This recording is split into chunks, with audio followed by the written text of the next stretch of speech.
We'll call this evening's meeting to order. Let's see, most of you folks had such a good time last night, you came back tonight. Let's first start with our roll call with the secretary. Fred Burrow. Here. Mike Kraft. Here. Gene Bogey. Here. Tom Kessler. Here. Bruce Forster. Here. Thank you. We do have a copy of last evening's minutes from our office here. Everybody has had a chance to review them, I think. Is there any questions on last night's minutes? Fresh in our mind. If not, we'll entertain a motion to approve. So moved by Bruce, or second? Second, that Gene? Mike? Okay. All in favor say aye. Opposed, same sign. Motion carries. At this point, the other item I overlooked last night when we had some discussion on minutes and those types of things, it is possible, if anyone would like to, they can record these meeting minutes live, yourself if you want to do it that way, or whatever. That's possible to do if instead of trying to buy the transcripts or whatever that situation is. So that is available, or that's possible, rather, if somebody would want to do that. Yes. Oh, may I ask a question now at this time? It's about the minutes. It's been really troubling me, and I don't understand. I wonder if you could clear it up, the rationale or the reasoning behind not having the minutes online. It would be such a great convenience for those. It's a busy time of year, particularly busy, and many people cannot attend the meetings, all of them.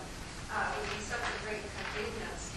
I'd really like to know from each of you just a very brief statement, starting perhaps with Tom Fassler at the end.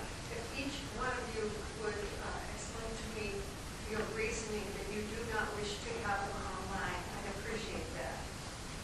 Could I get your name? Marilyn Henry, H-E-N-R-Y. We've addressed this in the past. Yes, I know. I hate to beat a dead horse, but I don't know how you came to that conclusion. I would really like to hear each one of you state very briefly, starting with Tom there and going down the line. Is that not possible? I can start explaining it, and if anybody else wants to make any comments, they can. Yeah, I'd like to hear specifically Yeah, from the each situation is, thank you. The situation is we've addressed them to our state's attorney and other legal authorities that they are owned by Mainstream. Mainstream is paying for the transcripts. We are doing our minutes as usual, which are the order that is by Robert's Rules of Order, which governs our meeting procedures and those types of things. So that's why we are doing what we are doing. The county is not interested in paying the cost of doing the transcripts in Lee County. I guess Whiteside did or something. But that's our situation here from what I understand. Is there anybody else on the board that'd like to comment on the minutes or transcripts, Tom? Well, I don't know other than the cost of why we're not doing it, Craig. does anybody know what the cost amounts to? It's John, do you know? Yeah. Roughly? So I'm happy to answer that question. It's for the original transcripts, they're approximately $500 per transcript. Additional transcripts, additional copies of those transcripts would, I think, it'd be around $300. It depends on the number of pages and that sort of thing.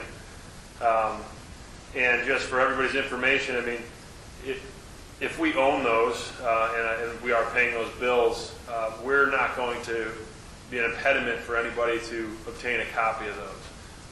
It's certainly the transcriptionist makes a living at producing these transcripts and subsequent copies. So we would not stand in the way of anybody purchasing those from her in terms of us, having ownership over them. So. Well, it would certainly be a good neighbor policy for you to put them online. I appreciate that. There's also cost to that, and we're already paying the upfront original price of those of each transcript. So I don't think it's unfair to ask that other folks share in that to the extent that they want a specific copy of those. But again, we also have the minutes. I see recorders here. People are willing to and able to do what they need to do in order to partake in these meetings. So that's my opinion. I just didn't think it would be such a complicated issue. Yeah, it's when you get into the technicalities of it, yes, that's where it stands. So, yeah, if anybody, that's basically, and it's a more or less a financial issue with the county. So if you really want to do any more on that, you probably need to talk to the county finance committee or something like that to see whether they, do that. So you know what shape the county finances are in or anything else. Steve, quickly. Just a quick question. Do the transcripts exist in electronic format? I assume PDF so, or- but we still own them. They do, but there's a cost of producing those. Again, the transcriptionist makes a living at producing those, and so whether or not it's electronic or paper copy, she would charge a fee to have produced that copy. So, okay. So there is a copy, whether electronic or hard copy, there is a charge on a per copy basis. Correct. Because the county does not own those. That's what the situation really boils down to. I think it's, Judge, go ahead. just because I dealt with court reporting all the time, Mr. Martin's wrong when he says he owns the copy. He does. She owns the copy. She owns the transcript. He pays her to produce an original. And she, because this is how she makes her living, she charges for copy. What she takes down is her property. I think that's the source of the issue. And if somebody puts on the county website, she's entitled to be paid for her property.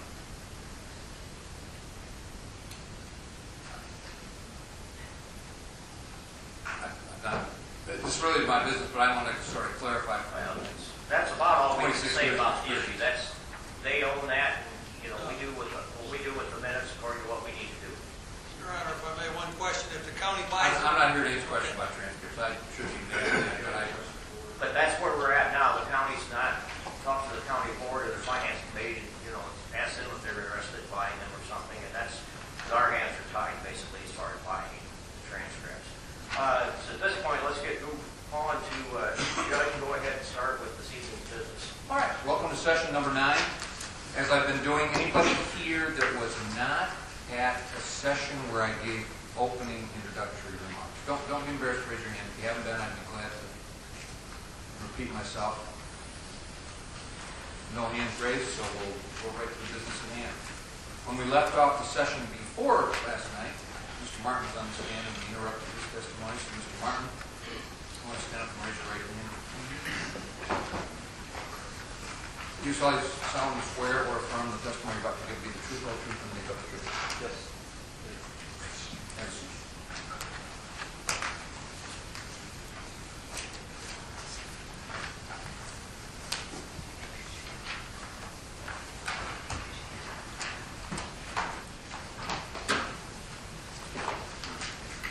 Okay, my list of who's not had an opportunity yet: Jose, Ware or Wayne, and I keep struggling with the last name, but he hasn't been here in a while, so. Bob Logan, Yes, sir. you're up.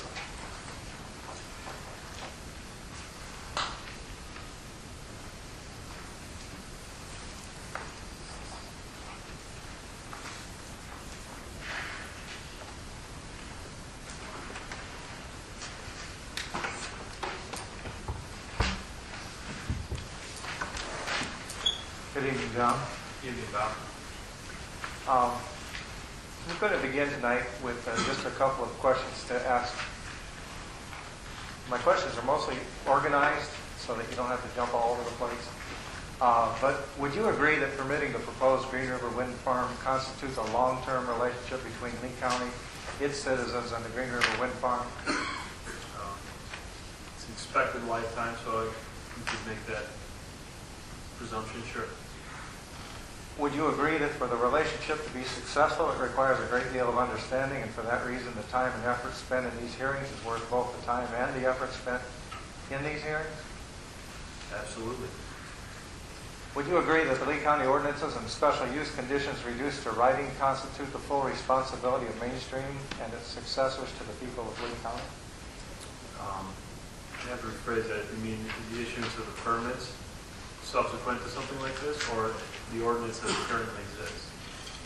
Well, it would be the current ordinance plus the special use conditions that are drafted or adopted. Sure. Among other laws, yes. Right. A federal and state law, you still have to abide by those, but Yes. this would be, the reason I say that is because we raised the question earlier. Well, I don't have to tell you that because that's telling you something. I don't have to tell you anything. But would you agree that for the people of Lee County, you are the face of Mainstream renewable power, and then by extension, its successors as well? I believe we've got a team of individuals here, so I don't signify myself as the face, but those folks included, yes, we are the face of Mainstream. Okay. Would you agree that on behalf of Mainstream, you have verbally stated that you would perform many tasks and stated many issues would be handled in specific ways to make the project more amenable to the surrounding neighbors? I don't know that I stated that they would be amenable, but I did state that we would perform certain things to a certain level of expertise, yes. Okay, and would you also agree then that unless those conditions are reduced to special use conditions, there would be no authoritative accountability check to ensure there was follow-through on them? Again, my understanding is that the representations made in these hearings as well as in the documentation are binding on us, so and our successors. So I think that goes along with those conditions that you and other laws that you discussed. Are you saying then that you see, the question came up about transcripts. Transcripts are likely the most authoritative account of what's transpired here, is that correct? I'm not sure he's in position to answer that. Okay. Would you agree that the transcripts of these hearings provide an accurate record of your commitments to accomplish those tasks? Objection, I think we already established that's beyond the scope of your act. This has nothing to do with what he's testified to in the petition. He's testified to things in the petition, let's not get into extraneous stuff.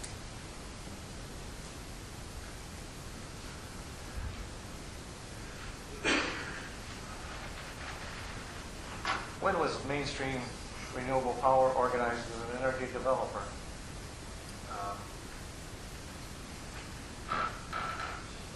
Technically formed, I'm not really sure when will be in our application.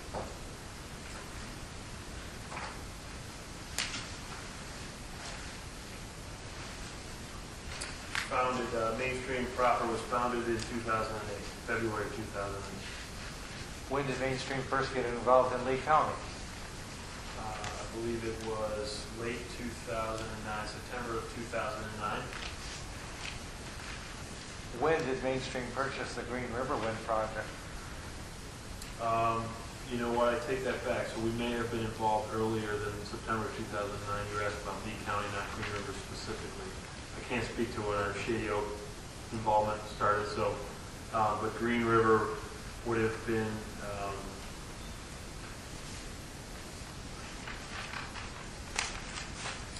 June of 2009 when we purchased that.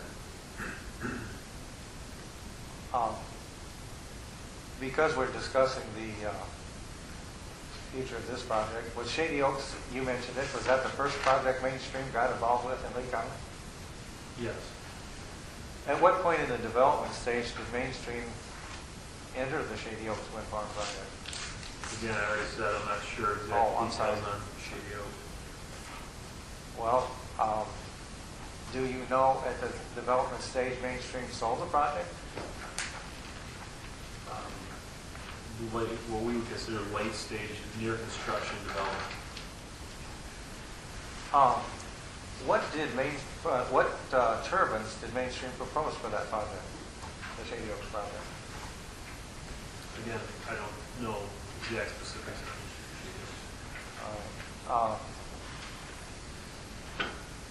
What effect did the change, well, we won't ask her, it's probably beyond the scope of your ability to answer it. When did you come to work for Mainstream? April of 2011. Do you understand what the term developmental pipeline means in regard to the wind industry? Among other industries, yes, that's a term. Could you explain what that term means as it involves wind farms? So a pipeline, not just wind farms, but in general development terms, is those projects and their projected delivery dates, the size of them, maybe even considering which markets they're in. It's typically a development pipeline. Okay, you previously stated that Mainstream has not taken a U.S. wind farm from the planning stage to the operational stage, and that they own no operating U.S. wind farms, and they have not carried out a decommissioning plan. Is that correct? That's correct. Is it true that there are several stages in the development of wind farm, and Mainstream Renewable Power has taken projects through the permitting stage and then sold them to another company, which carries it further down that developmental pipeline? As well as other stages of the development pipeline, yes, they've performed those, yes. Would that developmental process, that pipeline, selling it before the construction stage, be one of the reasons that you choose not to select a turbine for this project? It's possibly one of the factors that would go into the desire to have flexibility around the turbine models, yes. Okay, if Mainstream still owns the Green River Wind Farm, when it comes time to construct the towers and turbines, would you provide the make, model, and rated output of the turbines you are actually going to use so that valid on-site studies can actually be performed before building permits are issued? So we've already provided very valid studies for 2 of the models. We're requesting the ability to, if we choose or if it makes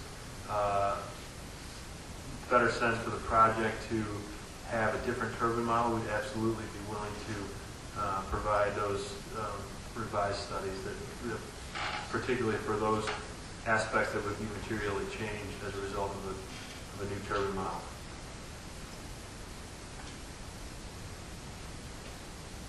Is the Green River Wind Farm project being developed for the purpose of selling it to another owner-operator? That's not the only option for it, so no, that wouldn't be specifically the purpose of it. What are the chief governmental incentives that work toward making wind energy development profitable? Objection, that would be out of the scope of correct. What's your relevance to that? In developing this, I believe that Mr. Martin is the most knowledgeable wind farm person, and they have stated the economic benefits of the wind farms to our area. But with those benefits, there are also costs, and I think it would be relative to understand the costs as well as the benefits. That wasn't the question, right?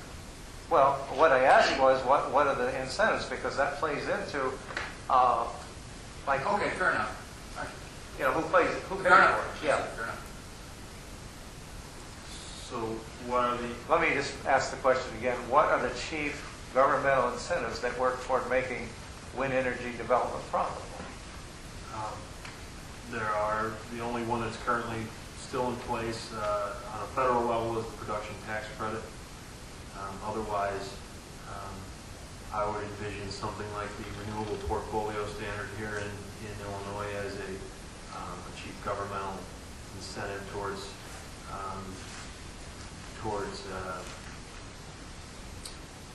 pushing that economic development in the state to achieve those goals. Okay. Are you aware? You're speaking of basically the developmental stage. Is that correct? No, actually, particularly for the production tax credit, which expires at the end of this year, project would need to be online and operated in order to achieve that. Are you aware of any federal or state grants that are available to assist in funding the operations of wind farms? Not that we're pursuing, no. Are there any of such grants or funds available to help with decommissioning? Not that I'm aware of.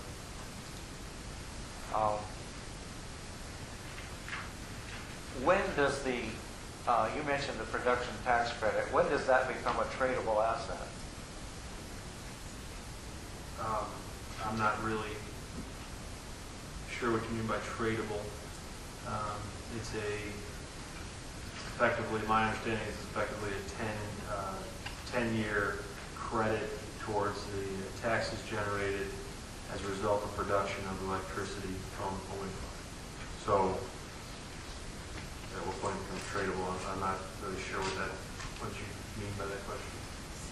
Well, I don't know how to ask you a question. Do you understand when those production tax credits are sold to other agencies or used as collateral for other financing? Specifically, no, I'm not familiar with that. Okay. How many Lee County parcels, we've heard different numbers because of the different changes that you've had to make. How many Lee County parcels are currently being considered for turbine placement? Now you're testing my memory. I believe it's 46, but I would have to double check. Depends if you want to wait and count. Approximately 46, I believe. That's acceptable. You have talked about the acres you've leased. Could you give just an approximate there also? And I'm only interested in Lee County.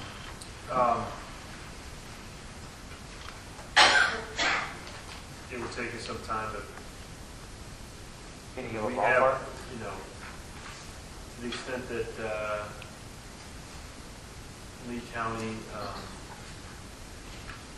is approximately 70% of 13,000 acres.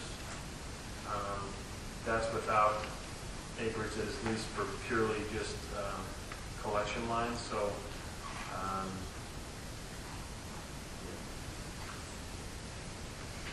That's close enough. Okay. Are the actual parcels on which towers are constructed subdivided off for taxing purposes following construction? I believe some of that's a county-related thing. In Lee County, I don't believe they are. I don't think there's a subdivision. I think it's just. I'm not really sure exactly how that increase in taxes and value is handled, but I don't believe it's a subdivision in the traditional terms. Do you understand that a different parcel number is given to that property? I'm not sure on that. On the proposed turbines for Lee County, how many are to be located on the same parcel as a resident landowner's home is located? Specifically, I'm not sure. There are a number of them throughout our layout, but the exact number I'm not sure.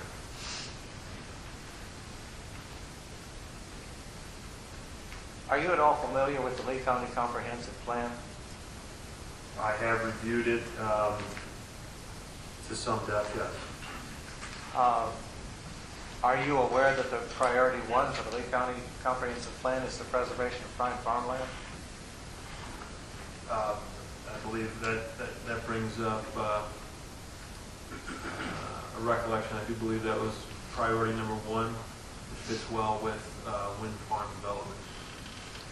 Are you aware that one of the Lee County Comprehensive Plan priorities was, that's, never mind, that's a reference, I'll withdraw that one. Do you know how many parcels submitted for construction of wind turbines and the underground lines that accompany them as part of the Green River Wind Farm are classified as prime farm ground? Specific to being prime farm ground, I'm not sure. A good number of them are tillable acreage, so I assume some of them are usable for agricultural. Are you familiar with the Lee County zoning code? To the extent it went towards the development of our application, I believe I was somewhat familiar with it, but if there's other areas, no, I wouldn't say that I am. Would you know what is defined as agricultural land? Or agricultural land uses? Variety of uses, one of which being a special use for a wax prep. Do you know that the number 2 stated goal of the comprehensive plan was to preserve the rural character and lifestyle of Lee County? Again, I believe that, I kind of recall that, yes.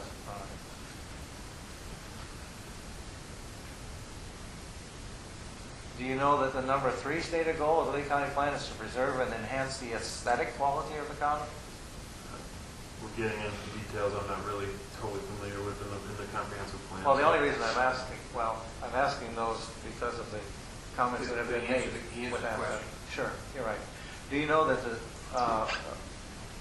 there are 2 primary recommendations of that comprehensive plan? One was to preserve private land and the rural character of the county by steering development into existing cities and villages, and that the number 2 recommendation was to continue the point-based land evaluation site assessment system as the primary method for determining the location of rural development? I'm familiar with both of those goals, yes. Okay. Do you understand the difference between the recommendations as recommendations of the Lee County Comprehensive Plan and the requirements of the Lee County Zoning Code? Could you say that again? All right.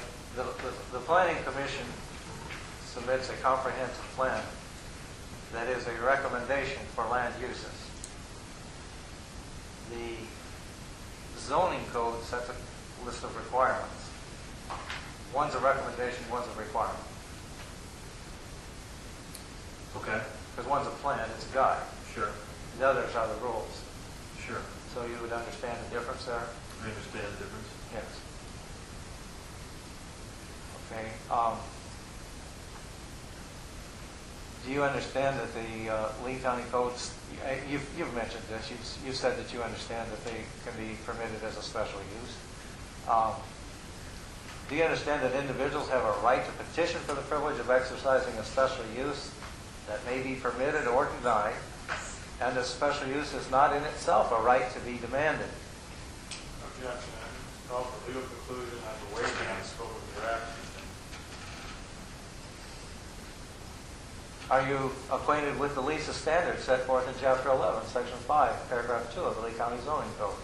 Objection. I don't know what relevance that would have. The relevance, Actually, can I tell you the relevance? Getting excited. First of all, do me a favor and the court reporter favor, slow down because I don't even know what the question was. I heard Mr. Lee's objection, but he went so fast to a couple words. All right. Are you acquainted with the LISA standards set forth in Chapter 11, Section 5, Paragraph 2 of the Lee County Zoning Code that states, LISA standards, the zoning administrator shall not grant a building permit, subdivision approval, development permit, rezoning, special use, variation, or change of building use to a non-agricultural use in an agricultural district unless the total LISA score is less than 225, or such other number which the county board shall set from time to time, as determined in accordance with the county site assessment factors on file with the county planning office. Overruled. Just yes or no. Are you familiar? Yes. Specifically that language, no, but I am familiar with Lisa's score, yes. What measures have you taken to determine LISA scores so that you may be in compliance with the Lee County Comprehensive Plan and the Lee County Zoning Code? We've actually seen an opinion from the Lee County Zoning Office that Lisa scores were not required as a result of an application for a wind farm development. Are you aware that the Lee County Code also requires that all applications for subdivisions of an agricultural area require a LISA score to accompany the application? Objection. It sounds like he's What I'm trying, can I tell you? No, let him finish. Well, we're, he's crossing Mr. Martin, it sounds like he's upset with the county. And again, frankly, it sounds like it's all closing argument anyway. Go ahead and finish the question.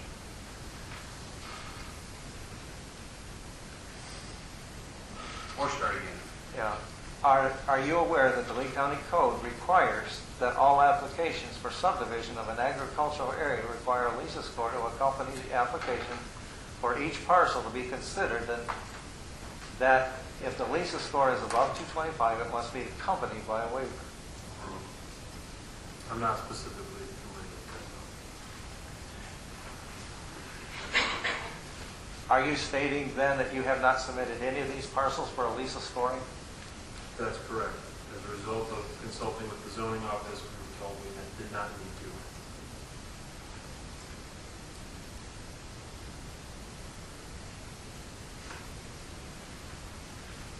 to. If your permits are approved, you have requested that Lee County waive the requirement that your project be substantially underway within 1 year. That's what the rule says, but you've requested that you be given 3 years rather than the 1 year that ordinarily applies to special uses. Is that correct? That's correct. Why would such an extension be required considering the amount of time the Green River Wind project has already been in the planning stage? We're finally, as a result of the permitting process, coming to an understanding of what the project would involve. We would have very good knowledge at that point about number of turbines, specific locations, and could then subsequently have a concerted effort to market the project for selling power. Additionally, it's my understanding that in Lee County, that's effectively been a precedent that projects have been extended beyond the 1 year to upwards of 3 years. Is there anything in particular about the Green River Wind Farm that would cause it to be the first wind farm mainstream actually ever operated in the United States? Anything different about it specifically? No. Well, I said anything in particular. Why that would be the first? No. Okay. Is it more likely that the terms and conditions you are hammering out will be passed on to the sale of the project and become the responsibility of someone else to operate under and comply with? I wouldn't call it more likely. Again, that is a possibility. Which mainstream employee has primary responsibility to ensure that the Lee County Comprehensive Plan, the Lee County Code, and the Lee County Zoning Code are complied with through the permitting stage? With specific employee? Yes. At this point, me. Okay. Did Mainstream Renewable Power sponsor the siting, zoning, and taxing of wind farms in Illinois conference at Center for Renewable Energy at ISU in February of 2012? I'd have to double check. I don't know if we sponsored it this year. I could help you with it. Did you attend that conference? I believe I did. And now that back in February, yes, I believe we did sponsor it. I was in attendance. I was thinking about their mid-year conference this summer. We're not involved with that one. Are you acquainted with Dr. David Loomis, who is in charge of the Renewable Energy Center and the Renewable Energy Degree Program? Why don't you fast? Slow down. I'll have to slow down. I can't read it from mouth anyway. Are you acquainted with Dr. David Loomis, who is in charge of the Renewable Energy Center and the Renewable Energy Degree Program at Illinois State University? Yes. Do you recall that Dr. David Loomis presented a survey of projected decommissioning costs that ranged from a profit of $15,645 to a cost of $305,000 per turbine at that conference? Specific to that presentation, no, I'm not familiar with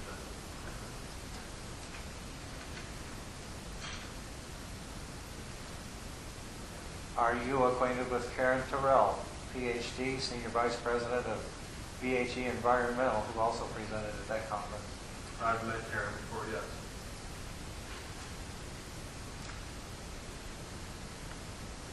Are you aware that she recommended in her presentation at that same conference that local officials adopt noise emission standards that are set at precise levels and/or at measurable increments above ambient noise levels? I'm not specifically familiar with that, no. What method will be used to resolve complaints wherein actual turbine sound and flicker emissions exceed modeling estimates and regulatory standards?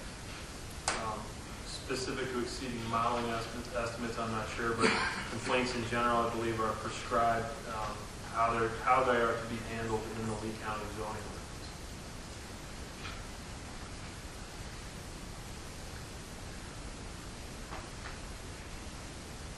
Many times you have stated that the Illinois Pollution Control Board standards are sufficient protection for the sound emissions created by wind turbines. Are you acquainted with the procedures to file a complaint for non-compliance regarding the Illinois Pollution Control Board standard? Specific procedures, no, but I have read some of the proceedings as a result of those. I would assume a complaint being filed.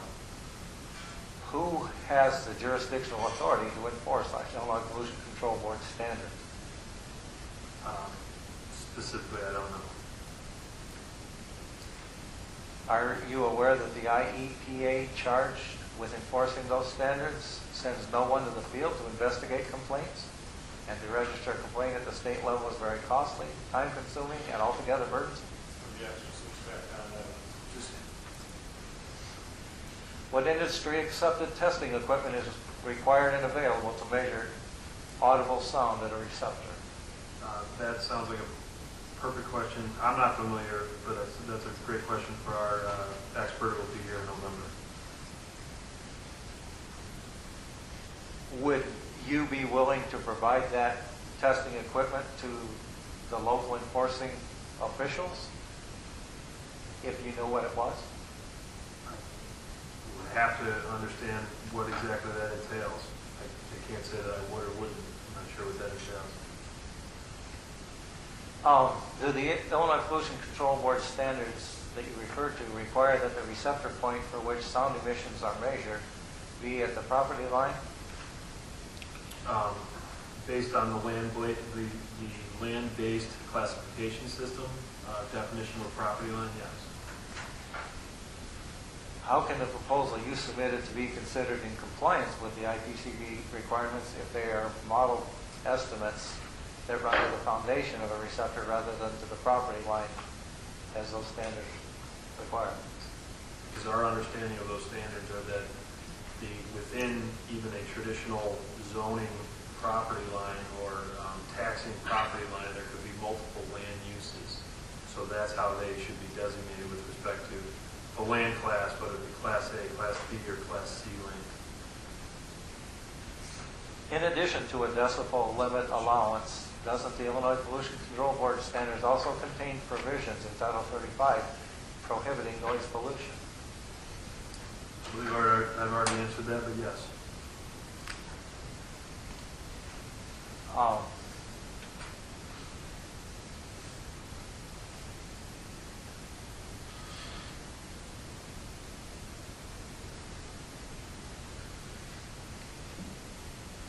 How do you envision the shadow flicker on receptor properties being measured and recorded? I believe it should be, first of all, conservatively modeled, and then, if need be, could be projected based on real-time data from previous meteorological data of a certain period of time. You just really answered the question I asked. I asked the question, how do you propose that that actually be measured, the actual shadow flicker? By whom, when? That's the question I have. I asked, how do you envision it to happen? You know, but when Well, as soon as there's a requirement to do it, I'm not aware if there is. Well, I remember Mr. Martin testifying that if he had a complaint about shadow flicker, he would investigate it, and some investigation would measure it somehow. But if that's not what he brought, he'll just say that's not what I do. So I don't envision envision that actual shadow flicker would need to be measured. I believe that it could be modeled both conservatively at the onset, as we've provided, as well as per complaint after an operational project is up and running.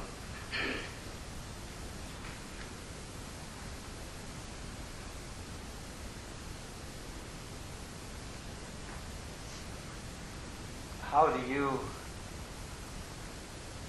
envision such a complaint being resolved? Because if you say your model says one thing, and that's the reason why I'm asking, how do you measure? And what accurate measure can you use that would then validate anyone's complaint? That's such a compound question. Let me try and help. All right. Take your way through this. Mr. Martin, if someone complains about after the project is built, and someone complains about shadow flicker, would you investigate that complaint? Yes. In investigating that complaint, would you take some kind of measurement to determine the extent and length of the alleged shadow flicker? I'm not so sure of whether we would consider it a measurement or a model. It would be based on past meteorological data of sunshine versus locations. It would still have to be modeled post-operation. So there would be no measurement after the complaint. It would be a function of modeling it during the time of the complaint. Modeling leading up to the complaint, and I think it could probably be projected beyond that, similar to the model has been conservatively provided here. Are there any drawbacks to modeling then as opposed to reality? Yes, there are some, but that's why you use conservative modeling in order to account for most of those.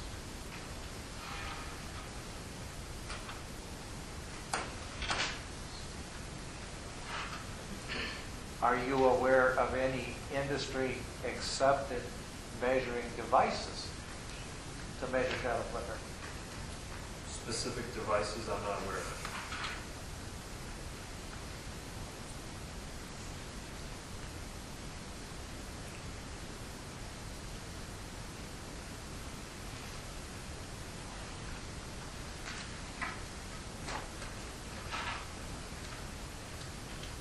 Who provides the input information for that modeling? Primarily the developer.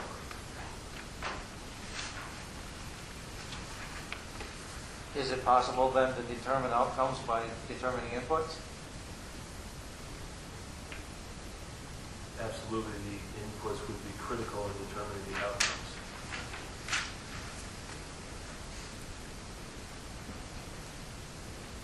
Setback questions. Is it possible to construct and operate wind energy conversion systems by extending setbacks that do not expose receptors to undesirable noise impacts? Is it possible To alleviate noise effects on a receptor by setting a setback that's distant enough to accomplish that fact? Yes. Do you know why 1,400 feet has become the standard for setbacks from, it's depending on wherever you measure it, but 1,400 feet seems to be a magic number. Do you know why that number was chosen? I can't speak to other choices for 1,400 feet. We've proposed 1,400 or 3.5 times the height of the turbine here in Lee County. Do you know what the safe setbacks are to protect citizens and employees from ice throws when icing conditions exist? Specifically prescribed, no. Are you acquainted with the Vestas company, recognized as the largest manufacturer of wind turbines in the world? I'm familiar with Vestas.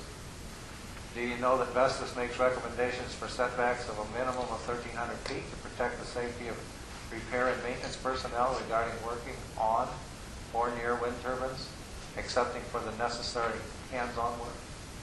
I don't think that that's their current recommendation.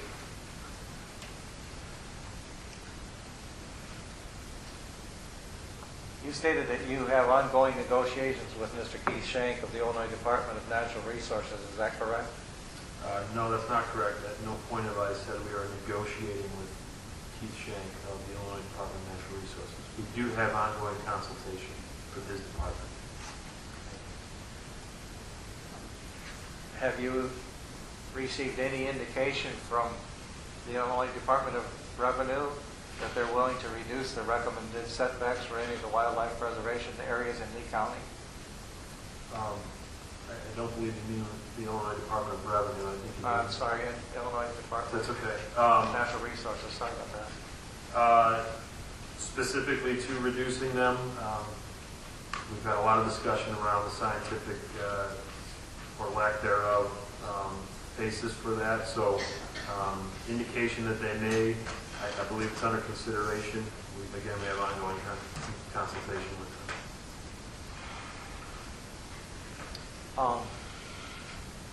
How much is the application fee for wind tower for a special use permit in Lee County? I honestly don't remember. We could check with the zoning office after this. Is there a specified list of actions and activities that the application fee is supposed to purchase for you? Specifically where that money goes and what it's allocated for, I'm not particularly aware.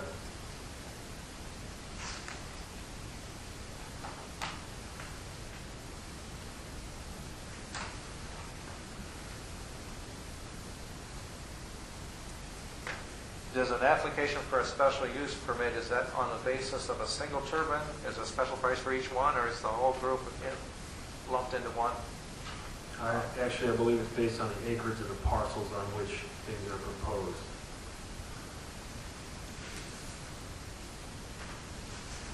Moving from special use fees to building permit fees, are you aware of what a building permit fee costs?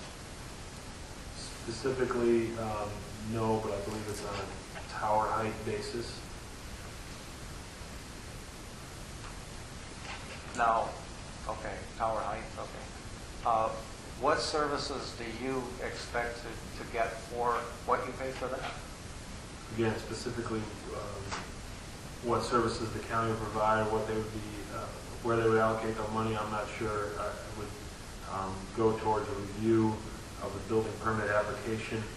Beyond that, I'm not totally aware.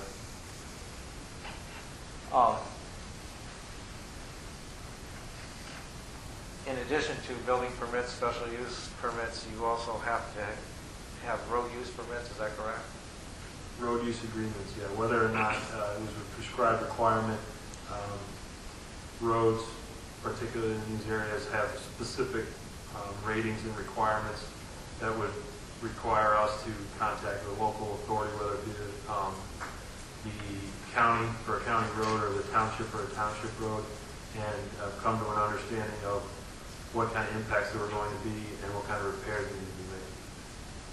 Are those permits based on individual trip loads like other ones are?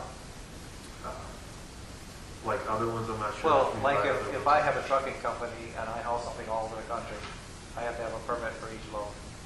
Are these a special, a unit, like per load permit, or are they a blanket permit for whatever happens?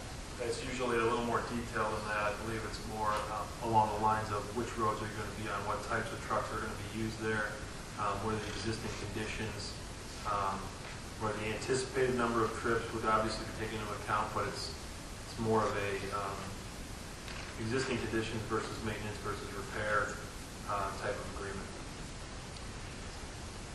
You are working on this project in 3 counties, is that correct? This project has been proposed in 3 counties, yes. Was one of the conditions for this project in Whiteside County that you provide funding for, shall we call it an inspector? Yes, it's not clear what that condition actually means, but yes. So with your answer, would you say that you don't have an understanding of what the duties of such a person would be? As prescribed specifically in that condition, no, it's not clear. Did you understand that proposed condition as an extra fee that you would have to pay? I understand there to be a likely cost with bringing a third party on, but I don't know the magnitude of it. This is an opinion question. In your opinion, would an enforcement officer responsible for monitoring all of the wind farms in a county or the tri-county area that includes the Green River Wind Farm, paid for by an annual assessment on all wind turbines to be inspected, be a reasonable approach? I believe that's a decision left up to each county.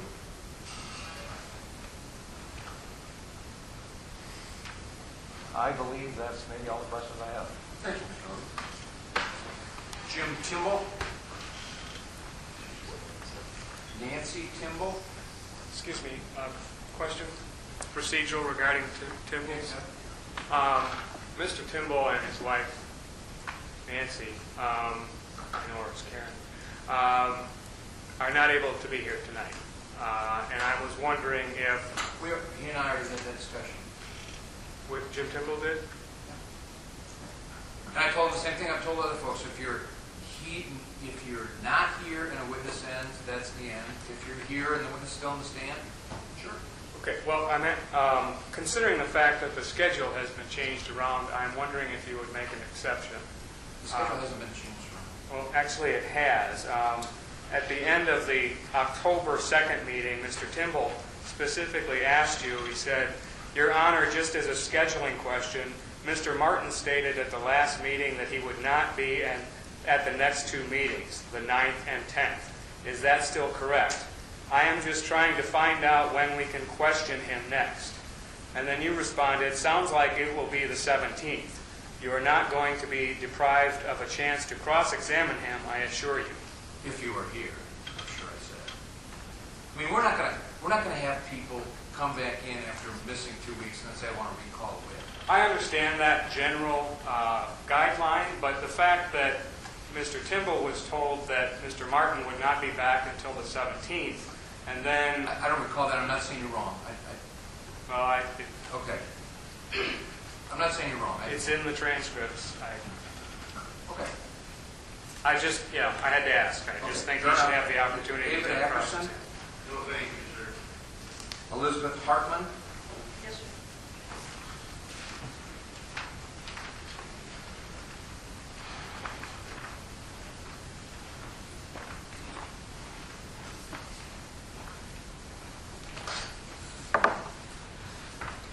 Good evening, Mr. Martin. Good evening. In one of the last meetings, you've stated that you have been consistent with any representations you have made in regards to shadow flicker. Isn't that correct? Yes. But in your first brochure, Mainstream said there would be zero shadow flicker on non-participating homes. Isn't that correct? Again, I don't know what brochure you're referring to, but The based one on the that's- ones that were handed out last time, it was not the intent to say 0 hours of shadow flicker on home. But that's the way it came across on it, that there would be no shadow flicker. Is there a question? Yeah, that's a question. Isn't it true that's the way it came? Isn't that true? I believe that may be your interpretation. What was your intent on that brochure then for shadow flicker?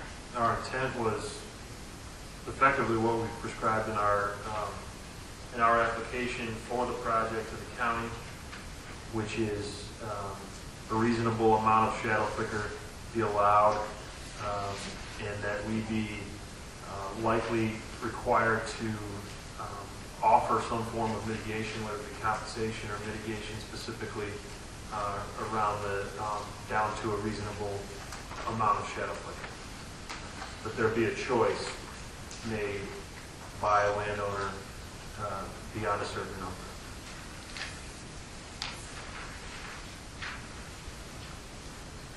So if there was another year, say like this year, where there was no rain and there was like almost 90% or 100% sunshine, there could be like a lot more, say 7 times more than your 30 hours. Isn't that correct? Because some of those, No, just one question at a time. yep. I can't speak to the factor of 7 you're trying to add to some kind of modeling. But again, the modeling is very conservative. It assumes that turbines are spinning all the time when it is sunny. So I think it's evidenced in the area that turbines are not spinning all the time. So when the sun is up, that doesn't mean that they will be spinning. So for every day that they're not spinning, it's reasonable that another day could be added in a particularly sunny year to offset that. So we believe the assumptions are conservative enough and that they capture those types of instances.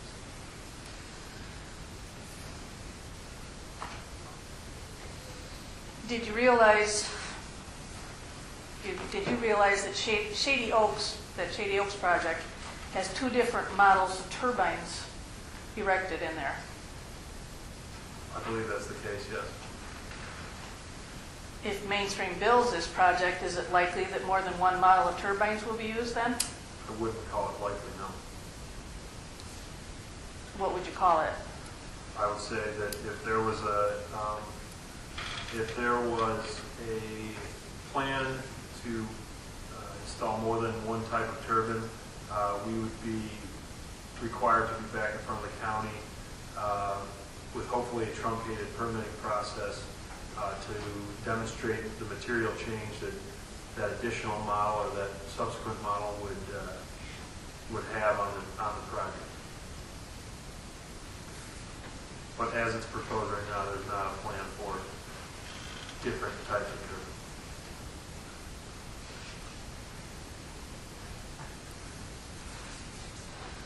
Isn't it true that you are proposing to put only 4 feet of soil over approximately 30-foot square pad of cement? No, it's a minimum of 4 feet, so it may be even deeper than that. Okay.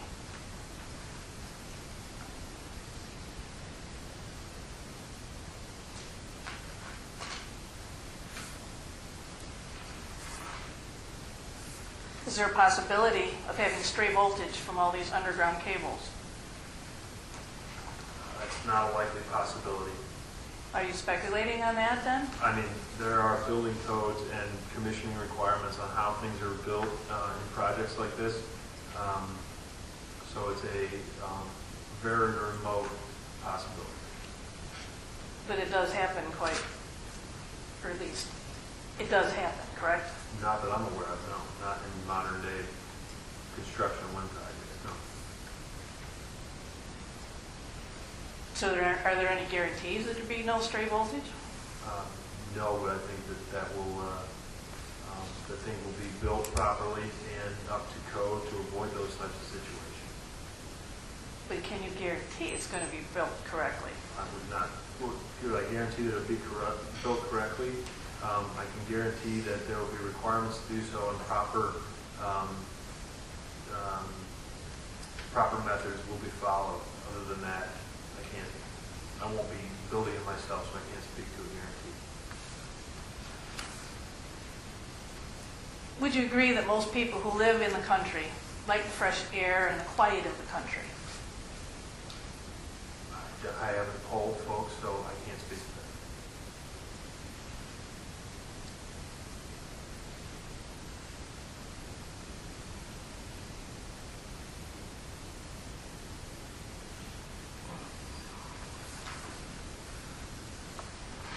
Isn't it true that in your Bureau County testimony that you testified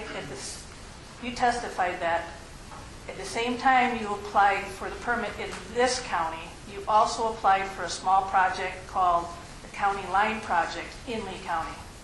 No, I've never testified that we've applied for anything with respect to the county line project.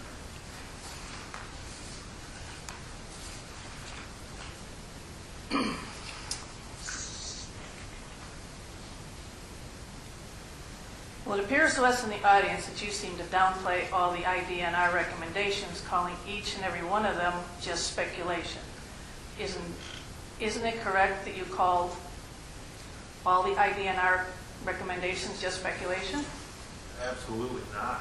The far majority, the considerable majority of the recommendations are things that we've committed to in writing to follow in the development of this process. There are some of those recommendations that we disagree that there is any kind of scientific basis, and that, yes, you could consider them speculative, but certainly not all. In fact, quite the opposite.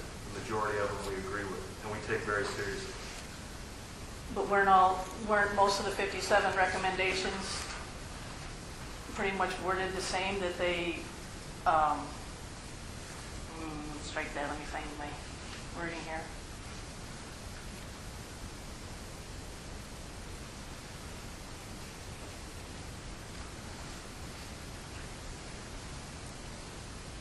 Can't seem to find it. All right, we'll go on to the next one.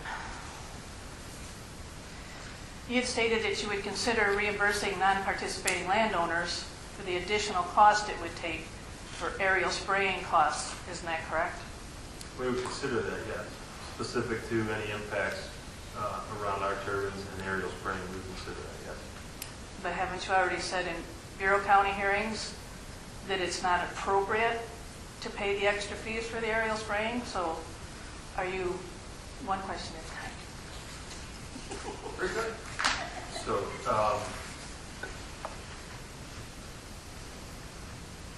in Bureau, basically, we've done more research since the Bureau testimony, and discovered that basically, even as evidenced by objector testimony in Bureau, that there may be an increased cost. It would be specifically associated with something defined in a field, and it seems reasonable that we would be willing to pay that incremental cost. So would that mean you'd be willing to pay even if it was unable to be sprayed because of the turbines? There's been no evidence that fields have been totally unable to be sprayed. Well, no, not totally. But if you could measure that cannot be sprayed, you would be willing to pay that? That question is almost impossible to follow, I'm sorry. Okay.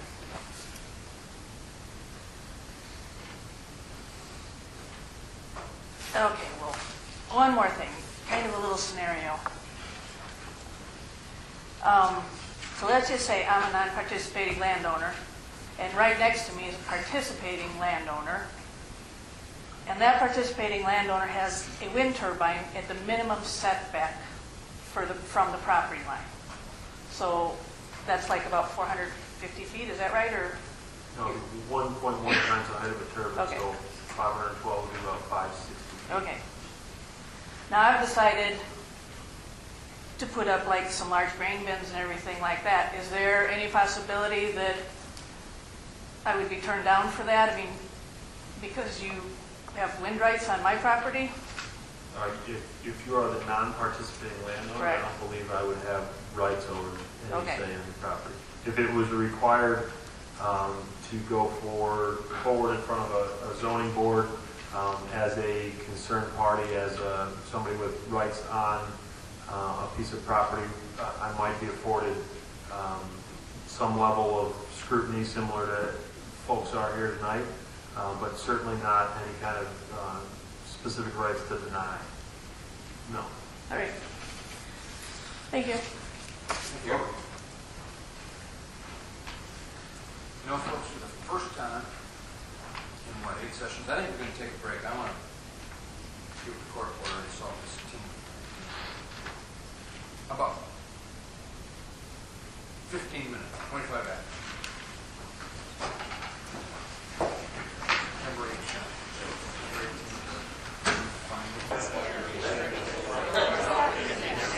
All right, ladies and gentlemen.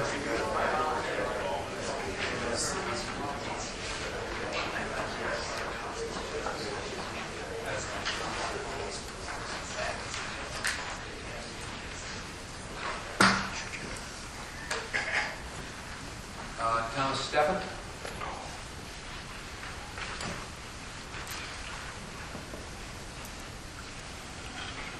Mark Wagner.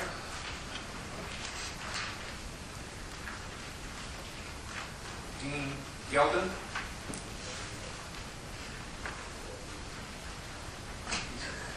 Dean Geldine.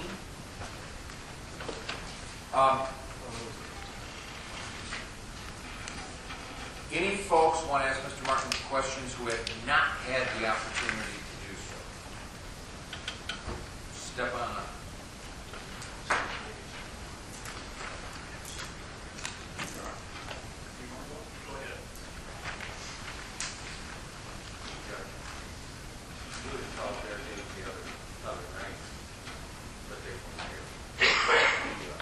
As long as we're still on the same witness, I'm giving folks that.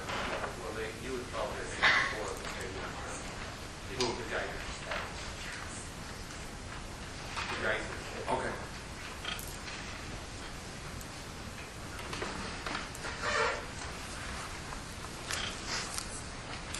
How you doing?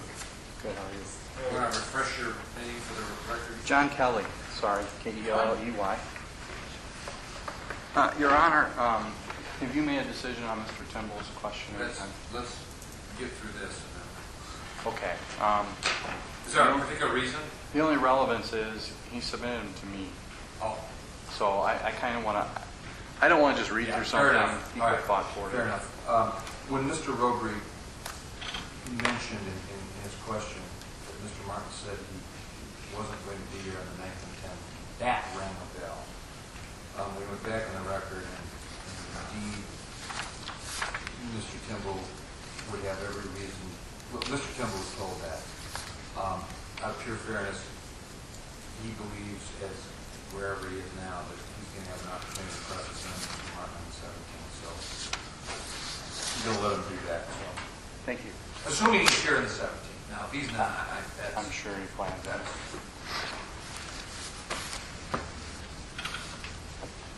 First, I want to apologize for jumping around with my questions, Mr. Martin. Thought I had another week to organize things a little bit. As did I.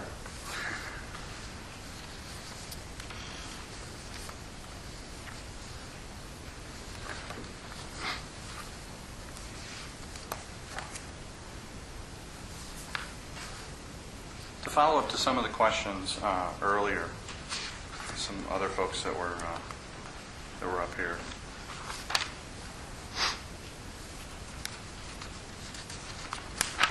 Before we start,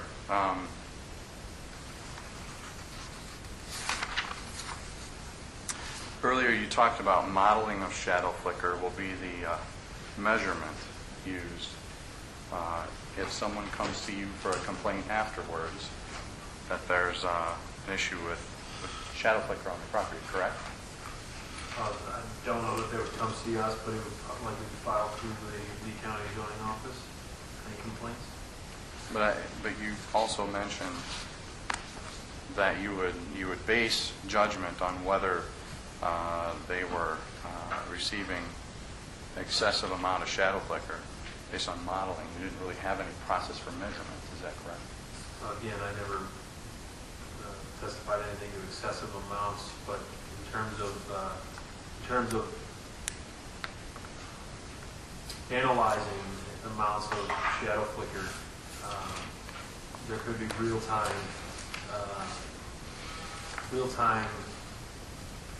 meteorological data. That could be subsequently modeled against turbine location, receptor location, that sort of thing.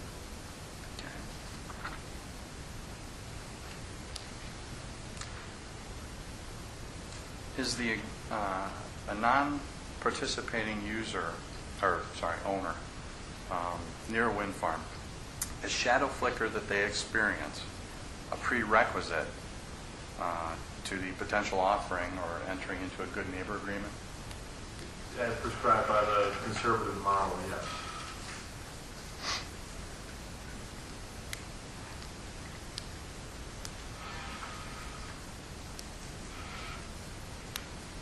Again, not prescribed by actual measurement when they come to you with a complaint, correct? Correct.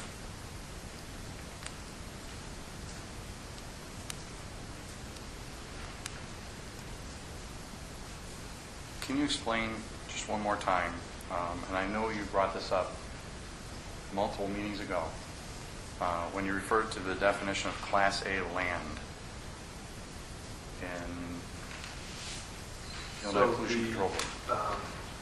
The Illinois Pollution Control Board specifies, I believe it's based on the land-based classification system, LDCS, different land uses and where they fall in their definitions of Class A, Class B, and Class C properties. So, among others, a residence in an accommodation function like a hotel or a natural area like a park would be considered Class A lands. Thank you. Class A land is, as far as it pertains to a residence, does that include any of the outdoor facilities located on that owner's property? Yard, per se? Not that we've been able to determine, no. So, say a swimming pool or gazebo, that wouldn't be considered that? Again, not that is our understanding of the IPCB. No, by my opinion. Therefore, you determined that measurement of a complaint should be at the foundation of the home then, right? Nowhere else on the property? There are, again, natural areas, Green River State Wildlife Area nearby, for instance, so they would be used. That entire area would be considered a Class A piece of land. At the property line, as far as Class A land, would be considered at the foundation of a home. So in terms of the property line and the definition used in the Illinois Pollution Control Board standards, that's our understanding of it. Class C land, for instance, would be agricultural areas, cornfields, soybean fields, other types of agricultural uses. Among other Class C designations, there are other ones. Okay. Has Mainstream obtained a power purchase agreement for this project yet? As yet, no. You're actively seeking, obviously, correct? To the extent we can actively seek prior to knowing the full extent of the number of turbines approved by counties, yes, we are actively seeking. Does that preclude you from actively seeking simply because you don't know the number of turbines? Absolutely. It goes to the overall capacity of the project and the cost that would go into the project. So that all speaks to the value that the electricity could be generated at and therefore sold. So until that's determined, it's not a full effort in terms of being able to sign on with the PPA.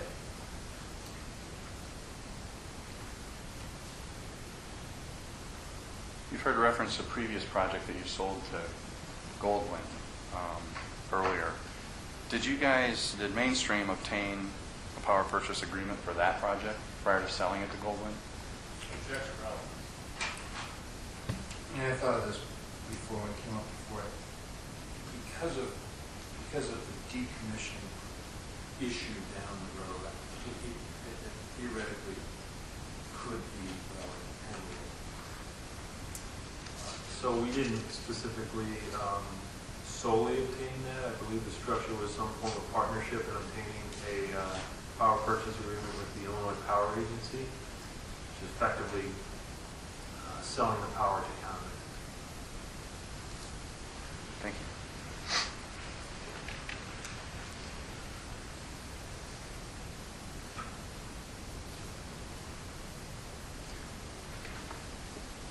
On to the Illinois Department of Natural Resources question here. Would Mainstream have any objection to Lee County requesting Keith Shank from the IDNR to testify to the content of his recommendations to the county board? Whether he's got an objection or not, that's no relevant. He can't object to anything. Other people can object. The board members or one of the interested parties. Mainstream, yeah. Okay. It's not like you call Keith Shank and he could say objection to Keith Shank, no, call him as a witness. But I can't call him as a witness. Why not? County board has to actually make that request. Why? Keith Shank, by his own rules, stated that that's required, that the county request him, not any one of us. That's why I asked, that's all. But still, assuming you're right, whether he objects or not, doesn't matter.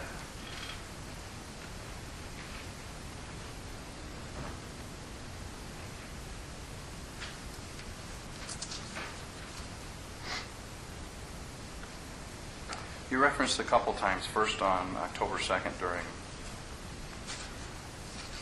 your question and answer session, as well as earlier tonight, the topic of truncated permitting process.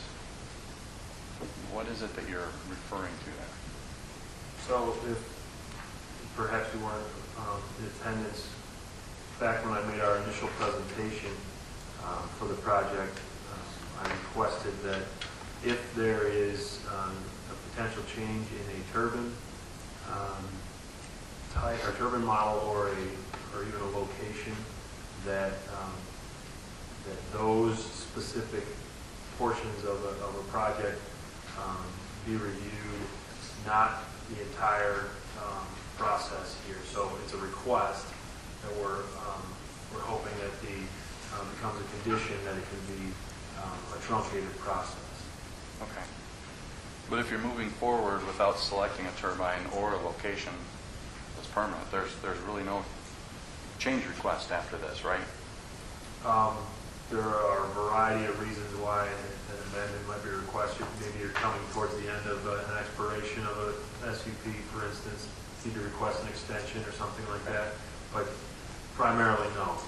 As applied for, there wouldn't typically be any kind of requested change.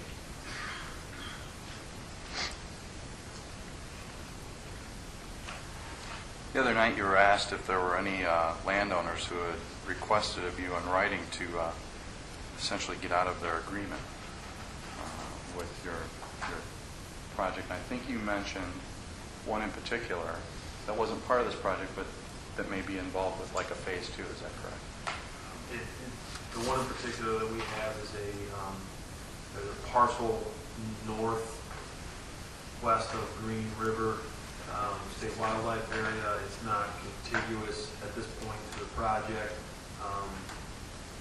It's land we have under easement. They've signed on to the project, so yes, it's nothing that's necessarily in this phase, but we have yet to decide whether or not we would want to release that land.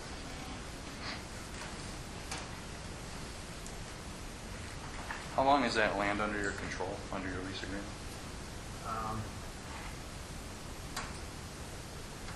So the question, Claire, you're talking... I'm sorry. No, The duration of the that agreement. particular parcel that... Not specifically that parcel, but in general, what type of a lease agreement do you have signed with landowners? What's the duration? So we have an assessment period initially that speaks to several years with an option to extend that assessment period while we're in the development phase, such as permitting, beyond which there are triggers to move into the operational phase or even construction and operation phase of the project. I don't want to misspeak on specifically for the Green River project, but that's effectively what it is. It's several years and then moves into the operational lifetime of a construction project, which would be a few decades. Even that would include an option to extend at the back end of that initial operational period. Is that option available to the landowner or only to Mainstream? Or the operator, I'm sorry. Yeah, so whether or not there are any provisions for the landowner, it's typically a unilateral thing for the developer. But whether or not there is any kind of landowner rights in those options to extend, I can't specifically speak. Have you made any progress with your decommissioning plan for Lee County? Somewhat. Not significant. So what would be the likelihood that you'll be presenting at prior to the end of these hearings? I still think it's likely that we will have something. But again, we think that as prescribed in our application, we feel that that's a requirement prior to issuance of building permits, the approval of a decommissioning plan.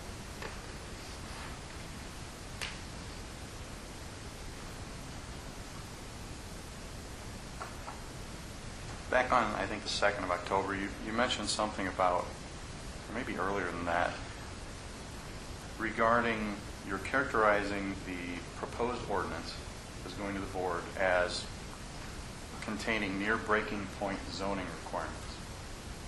What aspects of that was considered a near breaking point? And what, sorry. Specifically, at this point, after we review, there's a variety of things, particularly decommissioning was a significant problem.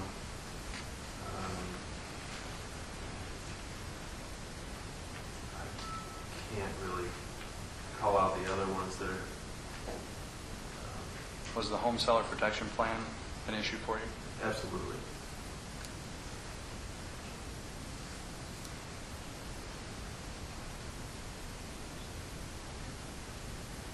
You know what? I want to retract what I said. It was the home seller protection program, not the decommissioning. That was one of the more significant issues. In fact, decommissioning is largely, effectively, what we have in our application here.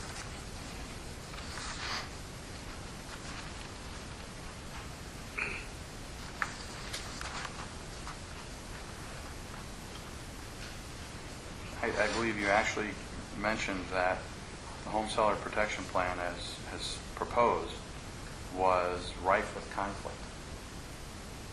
What did you mean by that? There are, well, it's not something that's in place, so I'm not really sure if it's relevant to answer the question. Rife with conflict is something that would be not fairly set up from the beginning, that there could be a variety of ways, or at least a significant way to create conflict for one or both parties involved in some type of a requirement. So you would be opposed to this body making that a condition of special use moving forward, correct? We're still very opposed to a home seller protection program. We've yet to see anything that is equitable. That's why we're willing to offer the good neighbor protection program, or the good neighbor agreements that we are. And that's effectively where we stand on the home seller protection program. How many copies do you need? 8.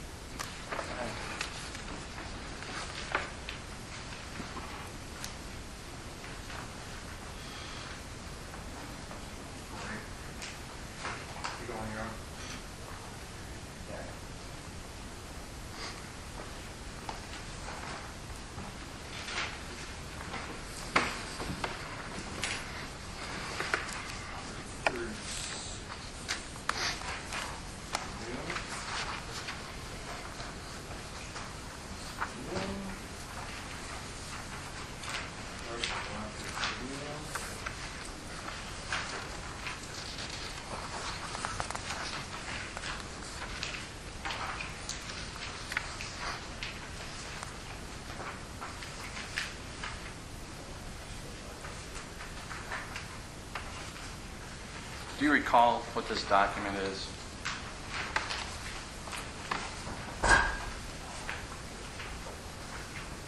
Yes. Effectively, more or less an explanation, a request and an explanation to discuss the proposed good neighbor agreement. Do you recall this being published in the newspaper? Area Sauk Valley newspaper? Vaguely. If I may, just a moment, why I asked that is that the last page actually has a handwritten comment that was in the paper, so I'm sorry I didn't exclude that after confidentiality. That was, I can assure you that was not my writing.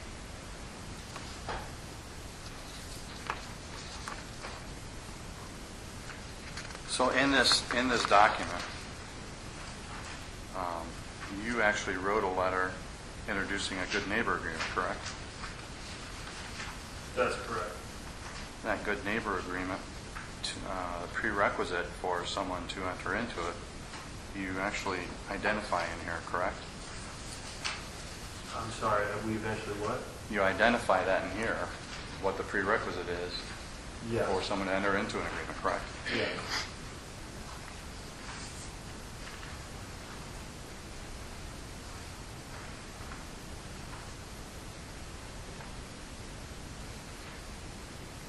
Do you recall the number of hours that was being exposed to shadow flicker, essentially?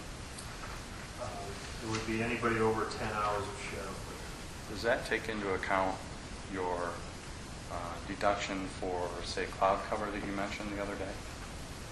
As well as all the conservative assumptions in that model, yes. It then allows you, the operator actually, the right to cause up to 50 hours of shadow flicker for anyone signing this agreement, correct? That's correct.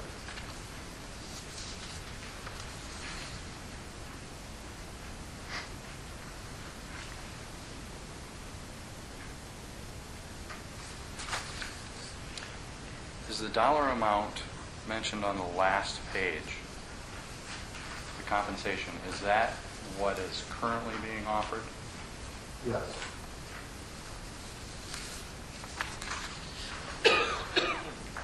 This good neighbor agreement also mentions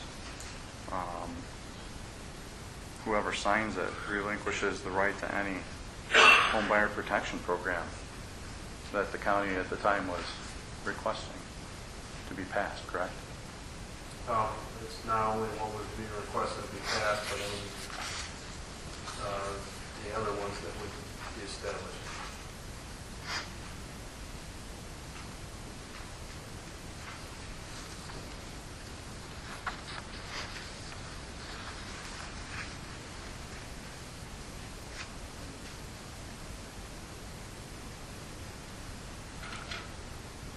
Since that time, the dollar amount hasn't changed, right?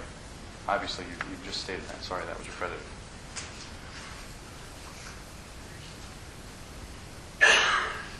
Do you have anybody that signed a good neighbor agreement yet? Specifically how many, I'm not sure, but yes, I believe we have signed some.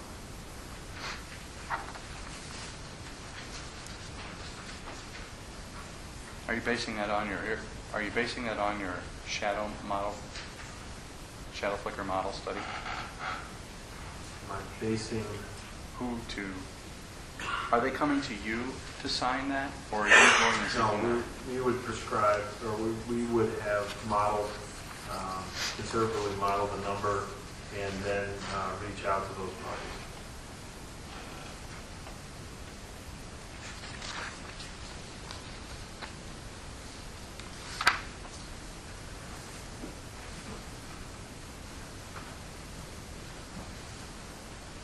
Other than the dollar amount, what does it offer a non-participating landowner when they sign an agreement with you? One of the considerations, whether or not it's specifically described here, I'm not sure, is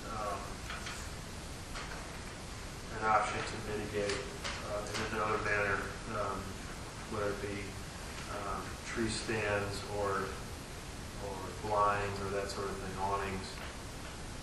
But I don't know if it's particularly spelled out here.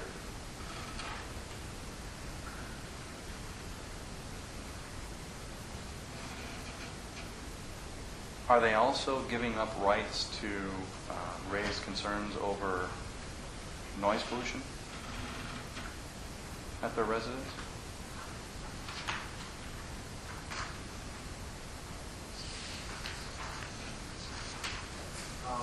I don't think so. No, I'm not sure. Okay.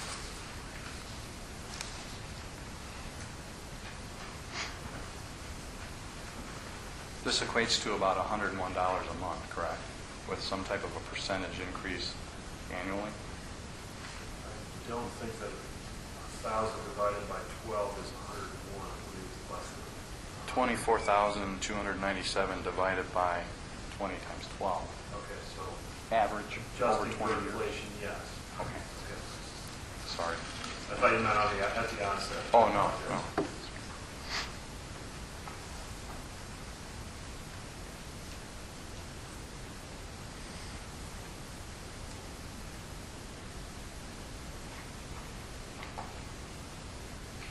So would you say you consider this to be what you classified earlier as a further investment in the community? Absolutely. This is another of the direct investments we would be making in the community. You can't tell me so far in dollars how much you committed toward this type of investment, however, right? You just don't. It would be a fluid number based on how many would be willing to sign this agreement. So specifically at this point, no, it's not. Fluid was rise only, correct? Pardon me? Can they get out of a good neighbor agreement once they sign it? That's not the intent, no. So I don't think that there would be a unilateral ability to.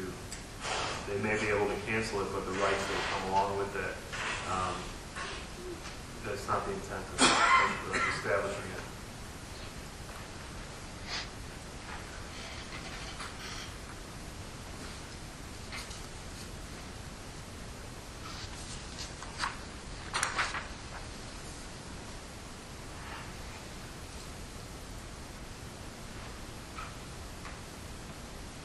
Sorry, I'm filtering through questions that were asked earlier. I apologize.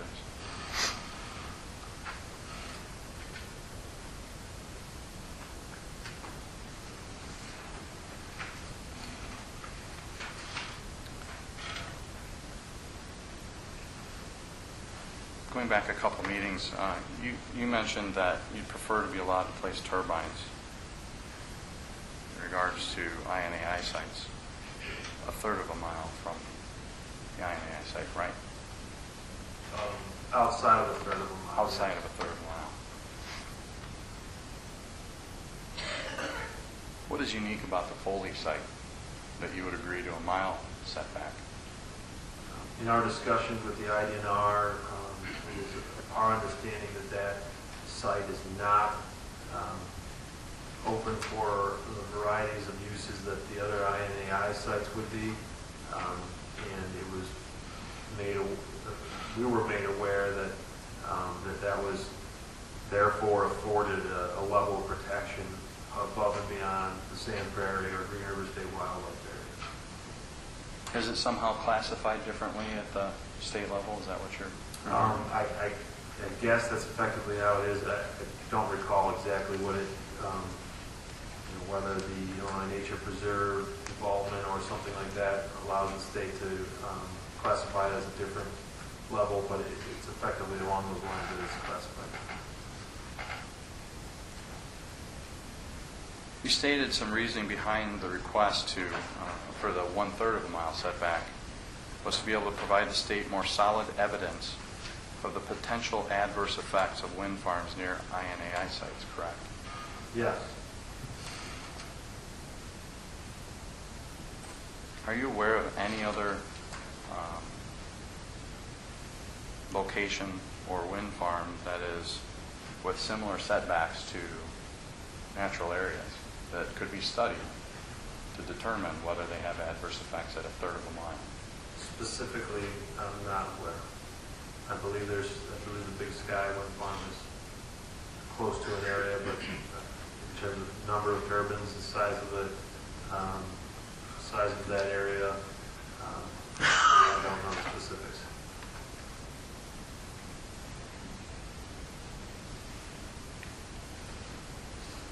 How about out of state? Anywhere else? The mainstream has Again, wind turbines. we have a variety of wildlife considerations. I don't know specifics in other states in terms of locations with respect to any kind of state-owned areas or state-managed areas.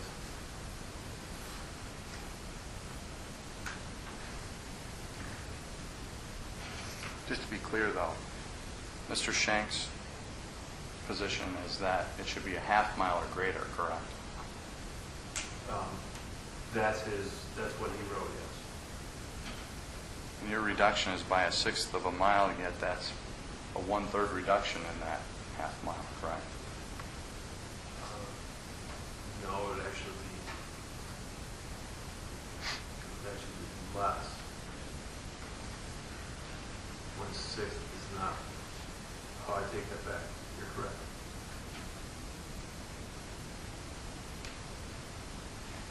Sorry for jumping around.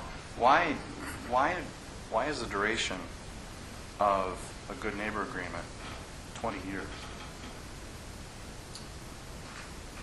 It's effectively the expected life expectancy of a wind farm at a minimum. So that's the initial period for operation. So after 20 years is up, there's no compensation, or do you go out and re-sign agreements? I believe it's established at this point for 20 years. So I believe compensation would stop at that point.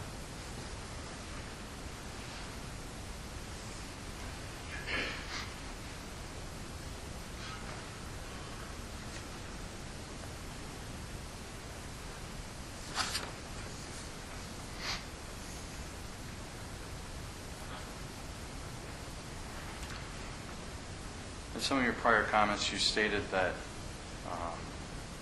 it was, particularly Mr. Shank's opinion, that shadow flicker impact was considered to be adverse. And you took issue with his assumption that the shadow flicker impact is adverse. Is that correct?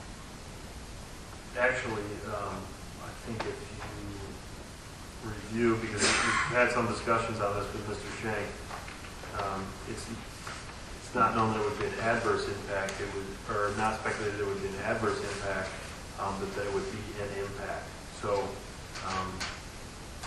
we actually discussed whether or not it could potentially be a positive impact too, and it was again the same speculation that it could be. Under what instance can shadow flicker be a positive impact? Again, in the same instance that it could be a negative impact, there's no specifically prescribed basis for whether or not it is an impact.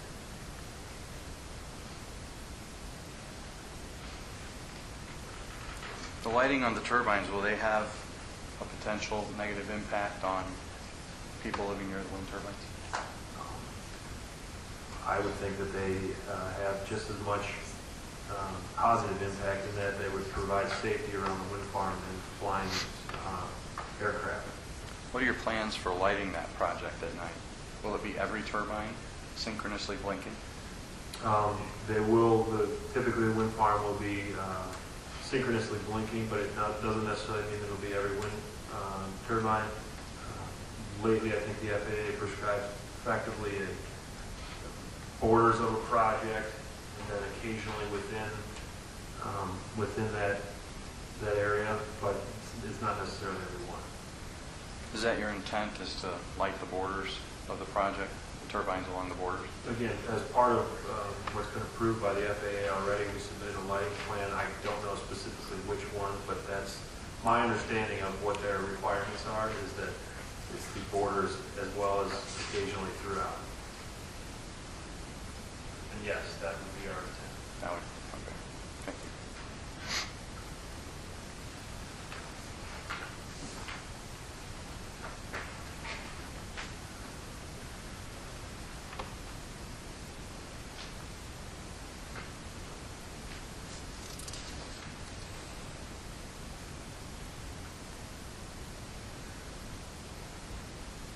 Is it a fair assumption to say that once the project sells to another company, if it does, all good neighbor agreements will stay in effect? Absolutely.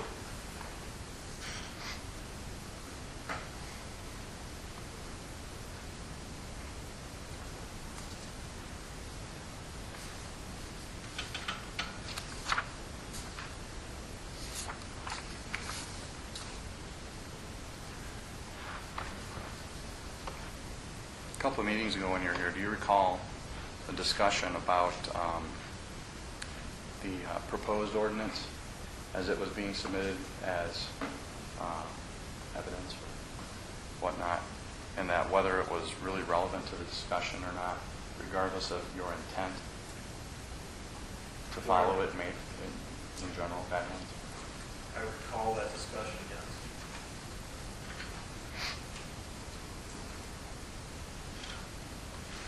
Do you recall the reason given By whom? by a mediator? I'm not trying to put you on the spot. I'm just... What's the relevance? I mean, I've already made that determination. We determined that it didn't pass, and it doesn't matter whether mainstream follows it or not.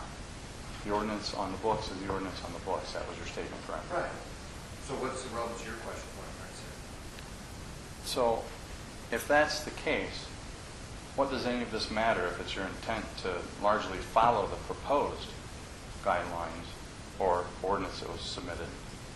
If this project sells, what keeps the other organization that purchases the project from just following what's on the books rather than your intent to largely follow the guidelines? I don't know if that makes any sense, does it?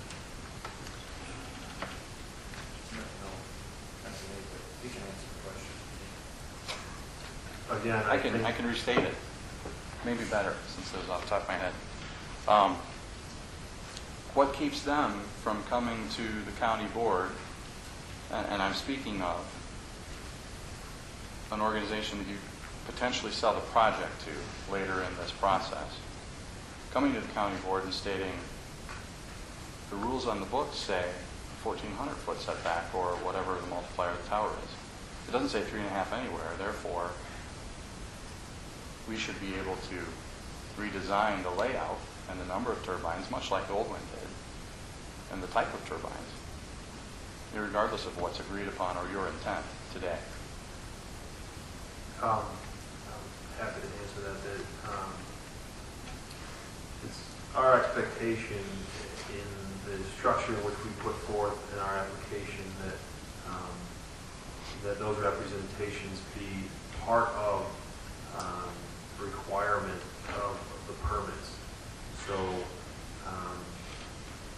that, as well as additional conditions that the county board wishes to employ. So there's not a whole lot of ability to get around those as they've been already put in writing and then therefore required of the project. You mentioned something about the county board applying conditions. Is it not within the capability of the zoning board to apply conditions to the special use permit? My understanding is the zoning board is a recommending body. The county board is the one that would make it enforce those and any other recommendations that they see fit. Therefore, they can recommend conditions to the special use permit, correct? Specifically what they're allowed to do, I'm not really sure, but I do know that this is a recommending body to the county board.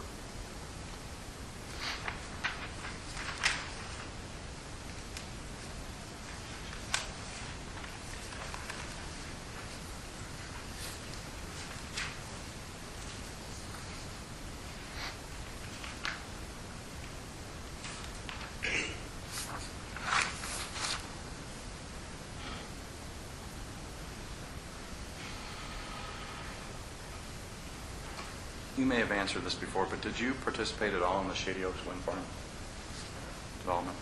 Not substantially, no.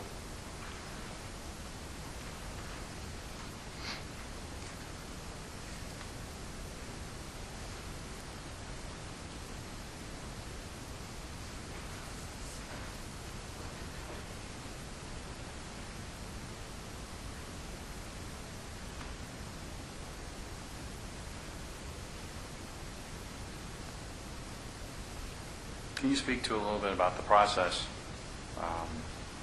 that you went through when you first came to the area and you worked to obtain agreements with landowners?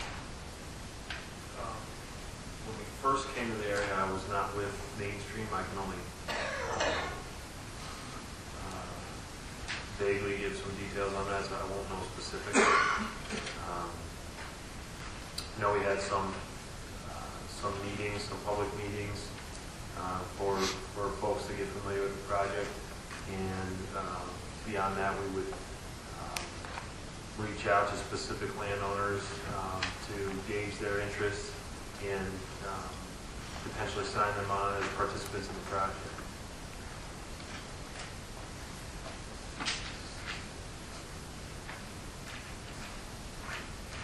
Did you seek out assistance of local residents, maybe not directly employed by Mainstream, to help sign people up, introduce them to the project?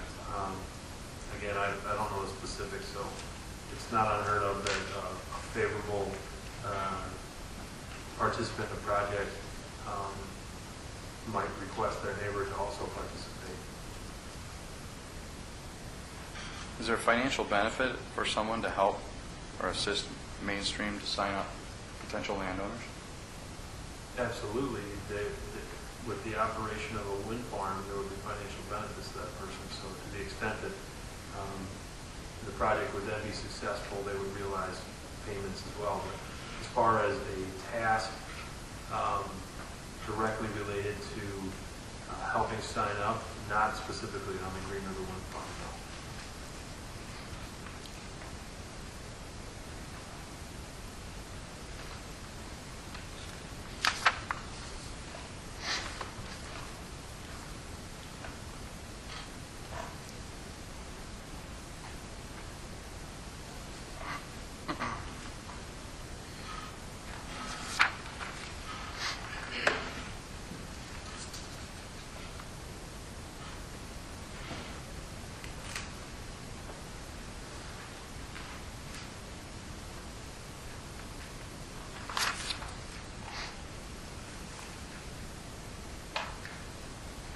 You made mention that you were taking measurements for TV reception in the area prior to construction. Is that correct? Yes, we employed a consultant to effectively canvass the area for TV reception. You also mentioned that satellite television was not included in that assessment. Is that correct? That's correct. Why? I'm not so sure that there's a means to directly categorize that throughout, but certainly if there's an existing satellite structure that would be an issue post operation of a wind farm, we consider that to be our responsibility to rectify. Okay, so you have made the statement in general to the public that you'll help rectify issues with satellite TV reception as well as will be there. Yes.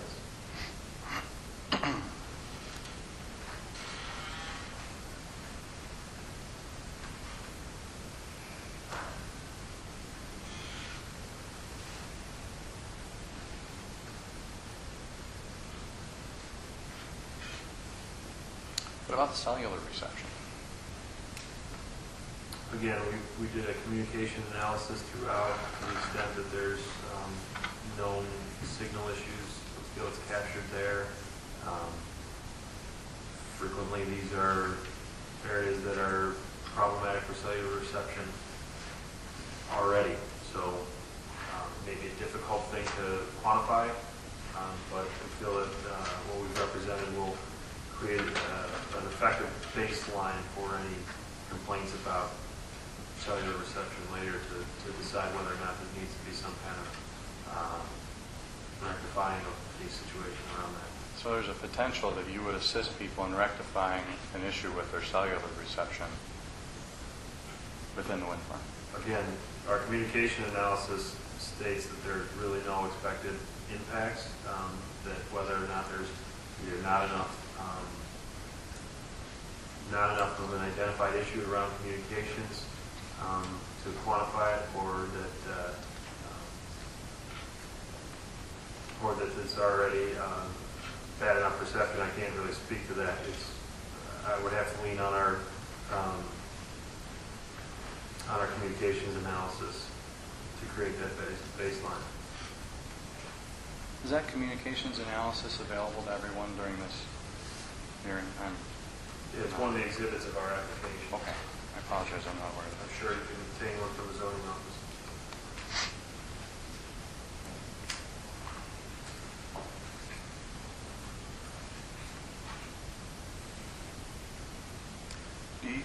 Are you acquainted with a gentleman by the name of Mike Dowell within Whiteside County? Mike Dowell? Mike Dowell. Do you know who Mike Dowell is? The name is not ring a bell. Okay. I'm trying to tell you who he is and make it a question, I suppose. Are you aware he's the manager of the Whiteside County Airport? Or he's been reported as such in the paper? I know that there was a manager who attended some of the, I assume it was a manager who attended some of the Whiteside County hearings and even testified, asked some questions, I believe. Whether or not it was Mike, I'm not sure. Are you aware that in the March 15th, 2012 edition of local paper, he was quoted as saying, "If you have an accident in the middle of a wind farm, don't expect a medevac helicopter to get you." I don't know which local paper you're referring to and specifically that quote, so I can't, no, I'm not sure. Have you heard of that being an issue with wind farms? Actually, most recently, it was investigated as to whether that should be a concern up in Boone County as they consider revising their ordinance. And one of the board members testified that he called one of the services and they said it would not be a problem. One of the services, do you know who that is, or do you have any specifics to that? It was Marshall Newhouse of the county board, and he specifically stated at a PZB committee hearing that he had looked into the issue, specifically which one. I'm not really sure which service he called. He did reference it, but I can't recollect. Would you agree to mainstream investigating that with any local service provided in this area? We believe that as far as placement requirements with our turbines, it's effectively a twofold situation with respect to emergency services. First off, with respect to aircraft, the FAA prescribes limits and distances and those sorts of things and approves plans, and we've already obtained that. And then we expect that there to be, it's effectively a precedent in some of the counties and likely Lee County as well, as far as coordination with the local fire districts regarding emergency services as well. So we've done both of those and we'll continue to do that. We expect that to be a requirement of a to-be-built and operational project to particularly work with the local fire districts. The FAA's limits that you're referring to and the approval of plans is really based upon a public airport location. It's not based upon where a helicopter may be required to assist someone in a medical emergency, though, right? I can't speak to whether or not that's a factor, but as far as aircraft go, we expect that, and there are some prescribed limits around IDOT with respect to, I believe they're called rural landing airstrips as well.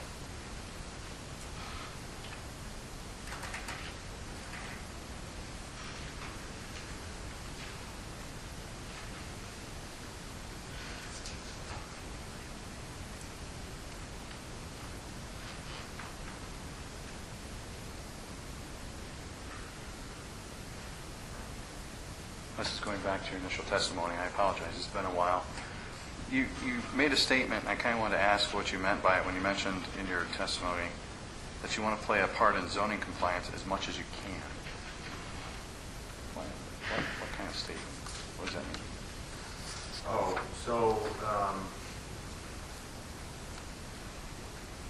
effectively, we've been active in Lee County in terms of present and testifying at a variety of hearings around the development of proposed ordinances, county board hearings where proposed ordinance would be considered, as much as we could around anything that would affect a wind farm. We try to be present and active.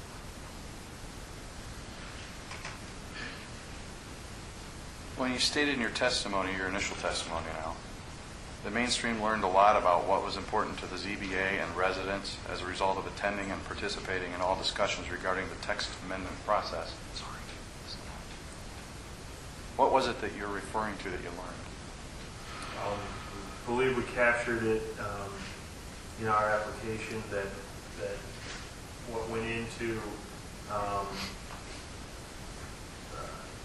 our application was a result of what we represented could be built in a wind farm, as well as even some effective compromise around what we felt was more than adequate in terms of certain things. Well, what was important to the residents, for example? We heard that there was a request for a multiplier around the turbine height, for instance. So we included a turbine or a multiplier. That effectively was beyond what we thought was adequate. We represented a lesser number, but established that in our application as a result. On the other hand, what was important to the zoning board during this process? Decommissioning was something that was vetted at a variety of meetings. A lot of effort went into the establishment of the language. So we captured that. We actually heard from subsequent ad hoc committees that there was, as to whether or not parts of that decommissioning requirement should be established in a different way and incorporated those, most notably the landowner as a beneficiary rather than the county. Would you agree that the home seller protection plan was also important to either the ZBA or the local residents? Again, we believe that that's sufficient enough to be beyond, insufficient enough such that it's beyond legally enforceable, and therefore we didn't include it. So whether or not someone wishes it to be included, we didn't feel it was appropriate. Has Mainstream ever developed a home seller protection plan that is legally sufficient? No, we don't think that there's any cause, and so far not seen any data as to why one should be established.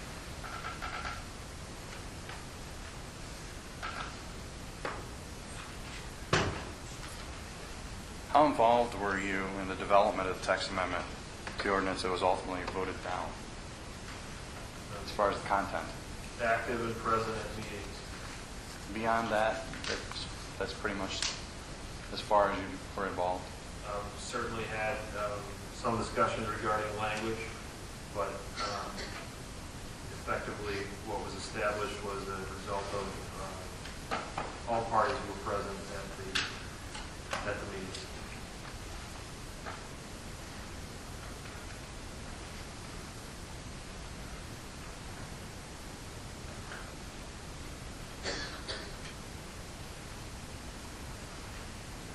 I apologize if this was asked earlier, but is your intent to utilize only one model of turbine through this project?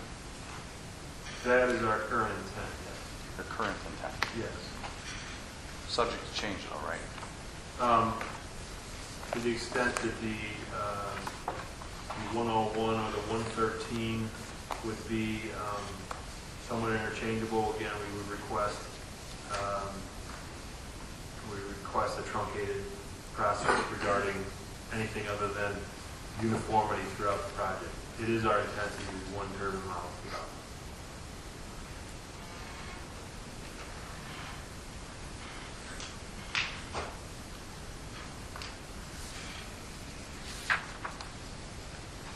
any guarantee or condition, would that carry through the sale of this project to another company? If there is a guarantee that, yes, we will have a uniform model across this project? That would be my understanding, is that that would be a similar commitment, yes. Could you explain what the entity PJM is? PJM is it's an abbreviation for Pennsylvania, Jersey, Maryland, I believe. It's basically the grid operator. So it's an organization that takes into account grid of transmission lines throughout a certain landscape. Those transmission lines are owned by other entities, and it properly manages that grid such that electricity is delivered to the appropriate load and the appropriate amount.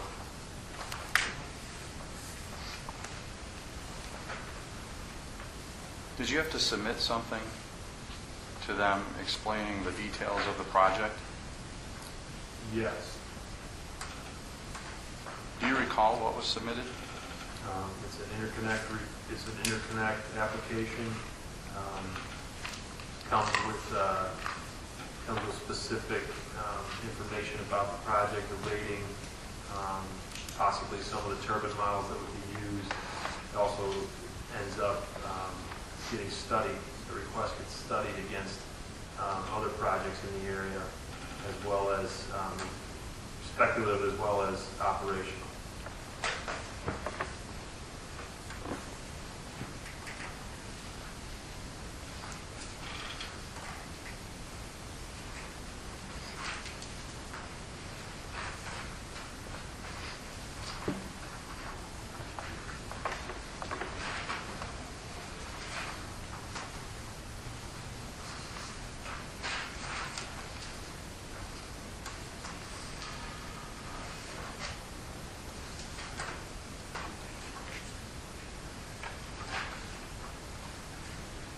Do you recognize what this document is? I hadn't seen it specifically, but I do recognize what it is, yes. And this refers to your project, right?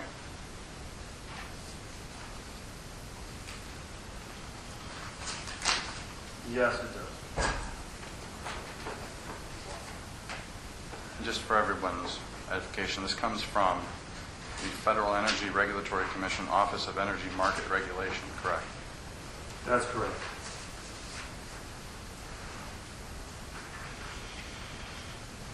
Basically noting that you submitted a request on behalf of PJM, an interconnection construction service agreement, right? The request is actually the application. After years of studies, it leads to an interconnection service agreement, and as a requirement of that, a construction service agreement with the counterparty, which in this case would be ComEd, also gets established. Thank you. This covers all three counties, this letter, right? It does. Why does it mention that the CSA contains non-standard terms and conditions regarding potential changes in turbine specifications? Basically, there are some older models in the application that once the project is established, we need to notify PJM and again, the counterparty ComEd for their consideration on those.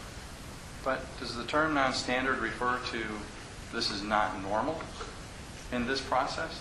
No, it's with wind farms. It's almost standard to be non-standard at this point with respect to this language.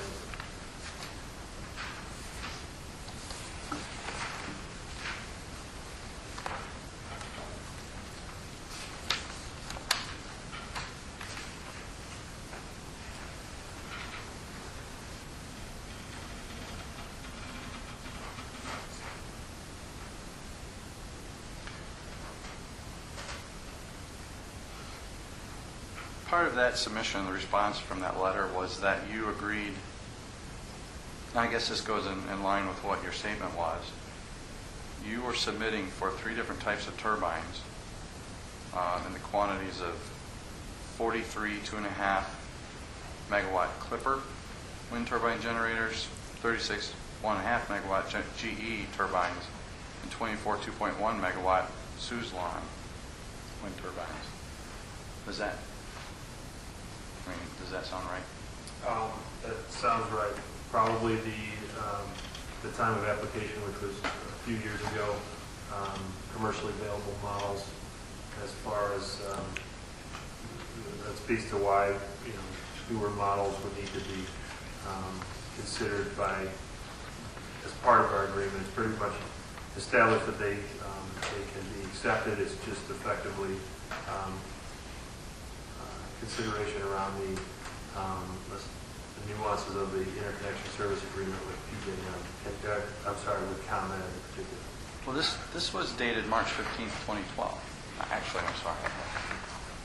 Yeah, that's the application contained those. They hadn't been changed since the application.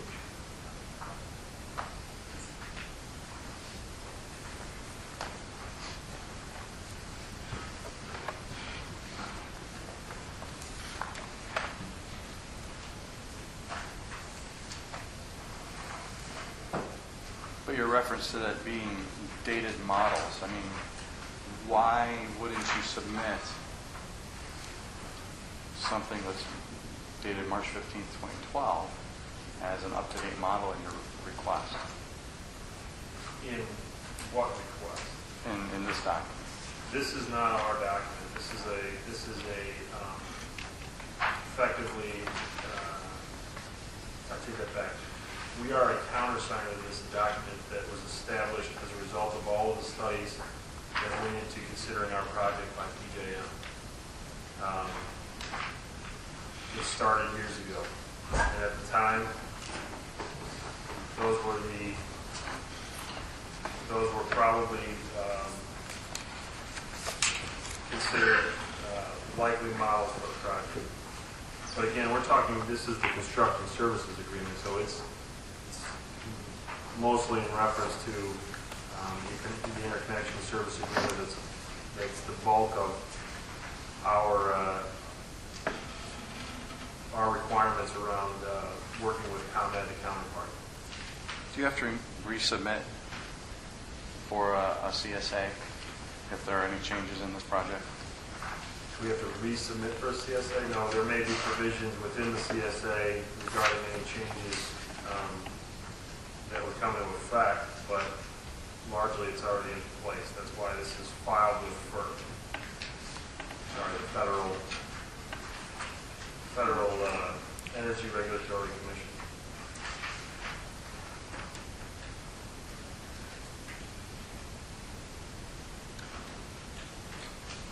What is the potential that you are not able to obtain a power purchase agreement by the completion of the construction of the project?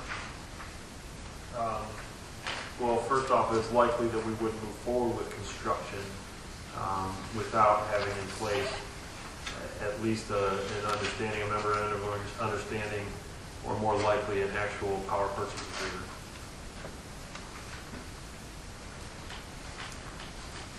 Kelly, how much more do you have? I'm trying to whittle them down, sir. I'm just looking at the time. Give me 30 seconds and I could probably tell you. Okay, Well, bring it. I certainly appreciate you offering Mr. Kimball to ask questions rather than me. Kind of moot now. We reached to him anyway. Yeah, well, that That's wasn't why my I'm trying to intent. avoid it in the first place, because I suspected it was going to be moved.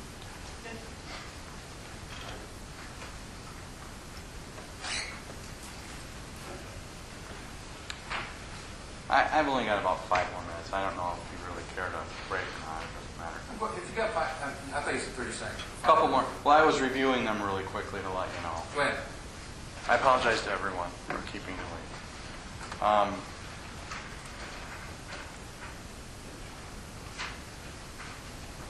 Given it's obvious that very few county board members have consistently attended these hearings, correct? Is that apparent? Yeah, that's, now we're getting You're, far.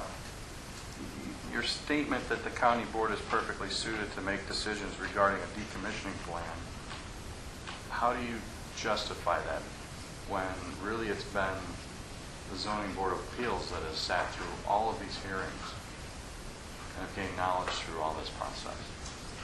There's a process in place wherein this board will establish a finding of fact as a result of everything that's been accomplished throughout these hearings. And they would then forward that recommendation with that finding of fact to the county board. I'm sure that those documents are also a public record. It's also not the first wind farm in Lee County. So I think that the county board is perfectly suited to use that process to establish the appropriate measures for Lee County.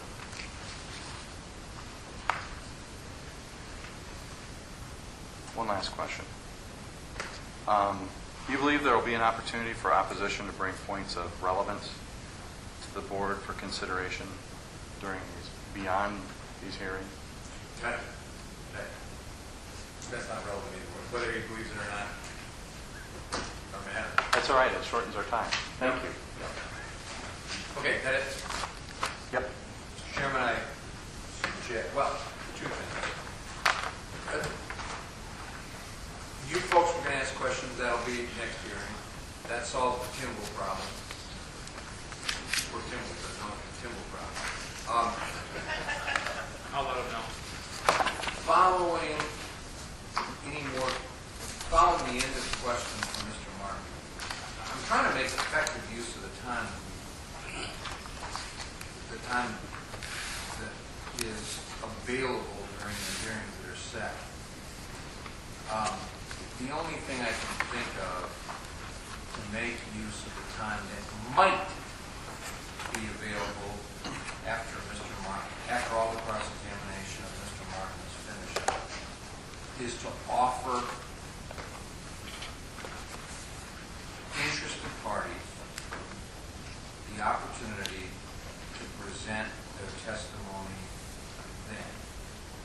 I will specifically indicate, I'll remember this one, Mr. Ogre, that does not mean I'm going to put people in the position they have to give their testimony then, but I would give the opportunity to use the time if they wanted to give their testimony then. The only reason I'm saying it now is if somebody was interested in that, you got a week to prepare. If it occurs.